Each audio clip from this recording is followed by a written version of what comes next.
Arizona, homeowner's best friend.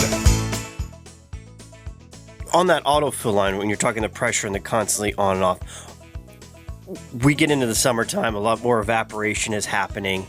What should be a red flag to me that this autofill is working more than it should be?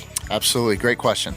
So yes, we use our pools quite a bit in the summertime. Yes, when you're running in and out of the pool and kids are splashing, we're expecting the autofill to run.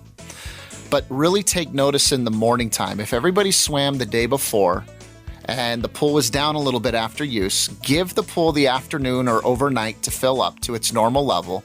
And by morning time, when you come outside, if you notice that autofill is continuously running and it's had the betterment of 8 to 10 hours to top off from yesterday's use, you're probably sitting in a leak that has nothing to do with general use at that point.